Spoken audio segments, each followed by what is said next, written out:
서로 축복하시죠. 메리 크리스마스.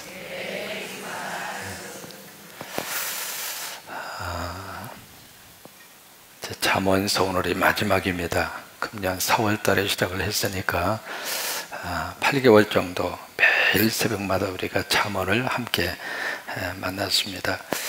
여러분, 새벽에 떠난 잠언 여행 어떻게 행복했습니까? 마음에 안 하셔도 괜찮습니다. 8개월 동안 여러 가지 많은 일들이 있었고, 또 8개월 동안 하나님의 은혜도 있었고, 또 하나님의 도우심도 있었고, 이 잠언이라고 하는 이 성경 자체가 사실은 쉬운 게 아닙니다. 그래서 어떤 분은 농담 삼아서 그렇게 이야기해요. 하도 지루하고 같은 내용들이 이렇게 반복이 되고 그러니까 잠이 오게 하는 말씀이다. 그러니까 조금 읽다가 잠들게 하는 말씀이다. 그렇게 농담 삼아 이야기를 하기도 합니다.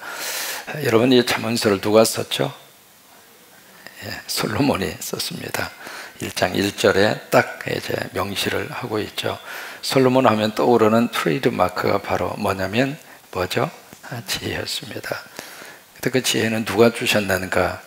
하나님이 주셨습니다. 여기서부터 잠언의 역사가 시작이 되는 거죠.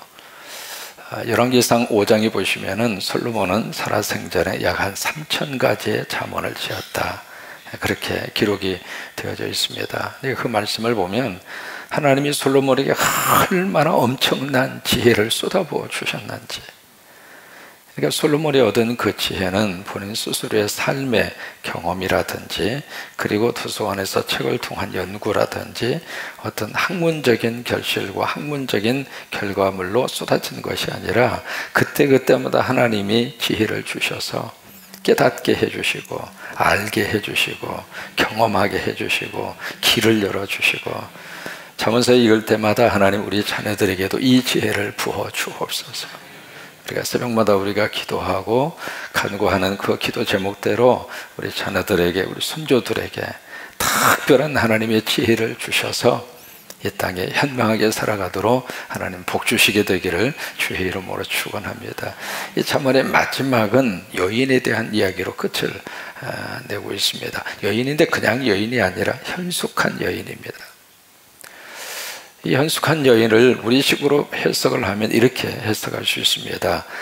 조선시대에 가장 현숙한 여인 하면 우리가 현모양처라, 그렇게 이야기해요. 물론 이제 유교적인 배경에서 나온 어휘이기도 하겠습니다만은 현모양처, 다시 말해서 자녀들에게 있어서는 너무 어질고, 그리고 양처, 남편에게 있어서는 나무랄 수 없을 정도로 남편의 좋은 그런 반려자가 되고, 이제 그런 사람을 현모양처라, 그렇게 이야기하잖아요.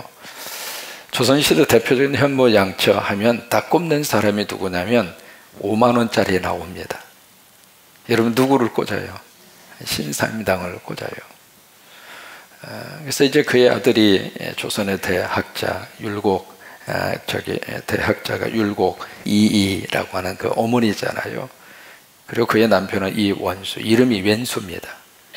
남편 이름이 이원수거든요. 왼수인데 어쨌든 이름은 왼수지만은 그 남편에게 그렇게 잘하고, 그리고 아들 율곡 이이를 대학자로 그렇게 둘 수 있도록, 거기에 이제 어머니의 헌신과 어머니의 멋진 모습이 있어서 우리가 현모양처하면 신사임당을 머릿속에 꽂아요.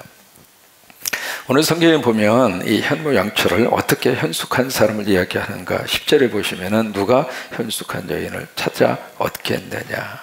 무슨 얘기냐면 현숙한 여인이 맞아요? 많이 있습니까? 아니면 적습니까?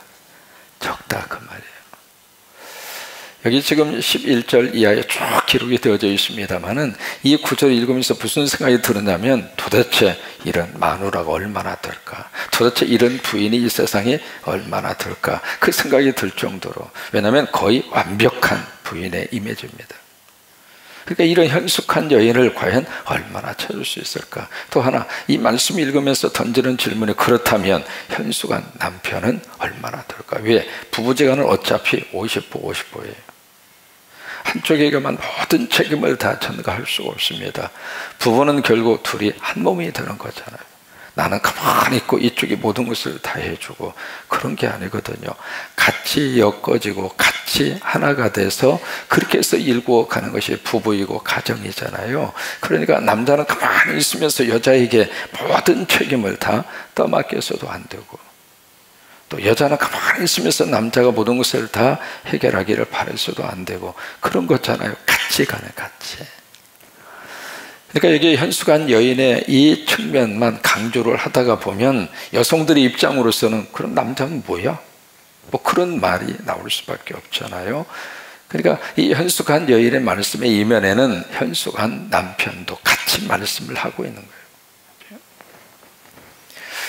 여기 10절에 보면은 그 현숙한 여인이 얼마나 값지고 귀한지 그의 값은 진주보다 더하다. 이 진주는 다른 번역에 보시면 루비라고 하는 보석이 있잖아요.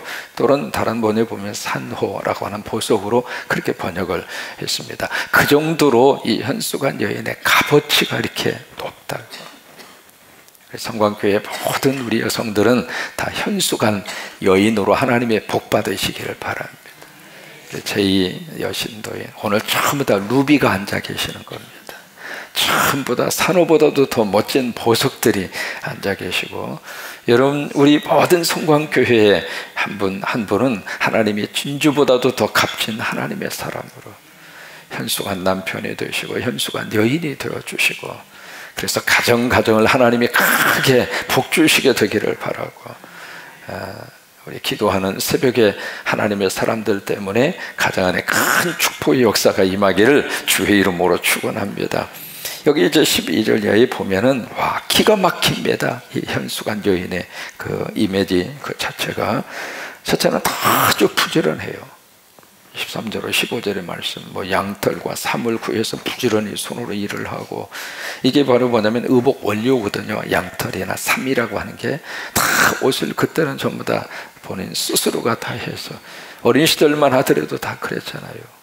그러니까 모든 옷을 다 새벽부터 오밤중까지 부지런히 손으로 일을 하고, 이제 그런 이미지. 그 다음에 상인의 배와 같이 먼 데 가서 양식을 가져오고, 먹거리도 다 책임을 지고 있고, 그 다음에 15절 밤이 새기 전에 일어나서 새벽 기도부터 하는 거예요. 이 여성이 밤이 새기 전에 일찍 일어나서 자기 집안 사람들 음식을 나누어주고 여종들에게 일을 정하여 맡기고, 이거 말 그대로 이렇게 부지런할 수가 있어요.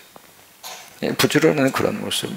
그 다음에 16절로 19절까지 보면은 아주 일을 하더라도 지혜롭게 그렇게 일을 하고, 20절에 보면은 이웃에게 가난한 사람, 궁핍한 사람, 이웃도 그렇게 품어주고, 그 다음에 21절 이하에 보면은 남편에게 너무 내도도 잘하고, 세상에 이런 현숙한 여인 기가 막히죠. 우리 가정에 이런 좋은 며느리들이 하나님께서 보내주시기를 바라요. 꼭 기도하시기 바랍니다. 손주들을 위해서도 손주 미래에 시집가고 장가가는 것도 미리미리 기도해 놓으세요. 그러니까 어쨌든 그 믿음 좋은 며느리가 우리 가정에 들어오는 것이 큰 축복이라 그 말이에요. 그래서 이런 현숙한 여인. 그래서 이제 마지막 결론이 바로 뭐냐면 29절 이하의 말씀이죠. 덕행이 있는 여자 많으나 그대는 모든 여자보다 뛰어나다 하느니라. 30절 같이 한번 읽어요. 고운 것도 거짓되고 아름답도 헛되지만 오직 여호와를 경외하는 여자는 칭찬을 받을 것이다. 여기에 고운 것, 아름다운 것, 여기 거짓되고 헛되다. 그러나 여성들에게 고운 것, 아름다운 것도 하나님의 축복이에요. 그러면서 오직 여호와를 경외하는 여자가 칭찬을 받을 것이다. 이게 잠언의 결론입니다. 세상적으로 이런저런 많은 그런 조건과 여건들이 있을 수 있지만은 결국 마지막까지 남는 것은 믿음이다. 믿음. 그러니까 현숙한 여인의 트레이드 마크는 바로 뭐냐면 신앙이에요. 신앙생활 잘하는 사람, 그 사람이 가장 현숙한 사람이고, 이제 그 여인이 있는 그 집은 하나님께서 일으켜 세워주시고, 그래서 옛날부터 우리 남녀가 하는 일 자체로 구별이 되어져 있었잖아요. 그래서 여성들을 가리켜서 안내해라 그렇게 이야기하잖아요. 그리고 남성들을 바깥 사람이라, 바깥 착한 양반이라. 일 자체가 구별이 되어져 있었거든요. 그래서 남자들은 밖에서, 주로 밖에 일을 하는 사람, 밖에 모든 책임을 지는 사람, 이 경제적인 모든 100%의 책임이 남성들에게 있었잖아요. 그래서 처자식을 먹여 살린다, 그런 말이 거기서 나오잖아요. 이제 그런 속에서 철저하게 구별이 되어져 있었거든요. 그래서 집안일은 어떻게 해서든지 자식 낳아서 자식 기르고, 그리고 이제 모든 식사할 문제, 그 다음에 식탁의 모든 책임적인 문제, 그 다음에 그런 것, 그 모든 것은 아내, 집안 사람의 몫이었다, 그 말이에요. 그래서 이제 안해라고 하는 말이 거기서 나오잖아요. 근데 이 안해가 지금은요, 안해 하다 보니까 안희여, 안 하게 된 이유가 있습니다. 이게 바깥 일을 여성들이 같이 하게 됐어요.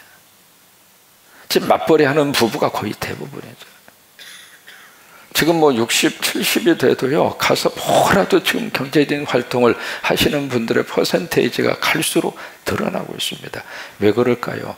이게요, 어느 정도 국민소득이 높아가잖아요. 그러면 여러분 엔겔 지수라고 하는 게 있잖아요. 생활 속에 필요한 여러 가지 많은 것들, 그게 먹고 사는 것으로 엔겔 지수를 다 평가하는 게 아닙니다. 거기에 다 문화적인, 그리고 생활의 모든 수준, 그 다 전부 다 포함을 시키는 거예요. 그러다 보니까 엔겔 지수가 높아갈수록 이게요, 필요한 돈의 액수가 늘어나는 거예요. 옛날에 자동차 없었잖아요. 차 한 대 움직이는데 한 달에 얼마나 들어갈 것 같아요? 그리고 그 차 그냥 돌아갑니까? 돈 벌어야지. 이제 수도꼭지만 틀면 뜨거운 물 나오는 시대 속에서 살죠. 뜨거운 물 누가 공짜로 공급해 줍니까? 그러니까 내가 편리함을 누리는 것만큼 내가 그만큼 소득이 있어야 돼요. 그러니까 남성 혼자 벌어서는 안 되는 시대가 돼버릴 정도로 소비가 그만큼 늘어난 거예요. 그만큼 문화적인 혜택을 지금 많이 누리고 있다, 그 말이에요. 이제 그러다 보니까 그것을 좀 더 이렇게 줄여주기 위해서, 그래서 이제 여러 가지 많은 생활, 가전 제품들이 발전이 된 거예요. 그래서 시간적으로 이제 많이 줄어들었어요. 옛날에는 식사 시간이 되면 부엌에 쫄들이고 앉아서 다 불때서 밥이잖아요. 지금은 이제 딱 해서 딱 앉혀놓고 버튼만 꼭 누르면 그것도 다 선택하게 되어져 있잖아요. 뭐 누룽지, 뭐 무슨 밥, 뭐 백미, 뭐 백미철밥, 뭐 그래서 그거 다 선택해서 꼭 누르면 지가 알아서 밥을 해주잖아요. 시대가 지금 많이 변했다, 그 말이에요. 어쨌든 여성에게 기대하는 것 중에 하나가 바로 안해, 우리 집안의 태양이 되기를 원하는 거예요. 이게 햇볕이 가려지면 아주 추워요. 햇볕이 가려지면 이게요, 먹구름 끼기 시작하면은 어느 날 갑자기 소나기가 쏟아지는 거예요. 그래서 집안의 여성들이 환한 햇볕처럼 그 가정을 이렇게 아름답게 쪼여주고, 그 가정의 분위기를 환하게 만들어주고, 그러면 남성들도 밖에서 일하다가 가정으로 들어가고 싶고, 그래서 가정 안에서 안식을 누리고 휴식을 누리고, 그 다시 충전을 하고, 그리고 다시 바깥일로 나아갈 수 있고. 그래서 잠언서의 마지막 결론은 바로 믿음으로 끝나는 거예요. 믿음. 여러분, 잠언서에 계속해서 지혜라고 하는 말이 나오잖아요. 이 지혜가 나오는데 이 지혜는 두 가지 지혜입니다. 첫째로 땅의 지혜가 있고 하늘의 지혜가 있어요. 그리고 지혜 중에 지혜가 바로 누구인가? 예수 그리스도입니다. 고린도전서 1장 30절 말씀, 그게 바로 예수 그리스도가 바로 우리의 지혜예요. 예수는 하나님으로부터 나오셔서 우리에게 지혜가 되고, 네 가지입니다. 지혜가 되시고, 두 번째 거룩함이 되고, 그 다음에 우리에게 구원함이 되고, 네 번째 우리에게 의로움이 되고. 예수님이 네 가지로 말씀을 하시는 고린도전서에서 한번 해보세요. 한번 해보실까요? 지혜가 되시고, 의로움이 되시고, 거룩함이 되시고, 구원함이 되셨다. 이게 바로 누구냐면 예수님이라 그 말이에요. 다시 한번, 지혜가 되시고, 의로움이 되시고, 거룩함이 되시고, 구원함이 되셨다. 이게 예수. 그러니까 잠언에서 말씀하시는 마지막 결론은, 지혜는 누구냐면 예수님이에요. 예수 모시고 사는 사람이 최고로 지혜로운 사람이에요.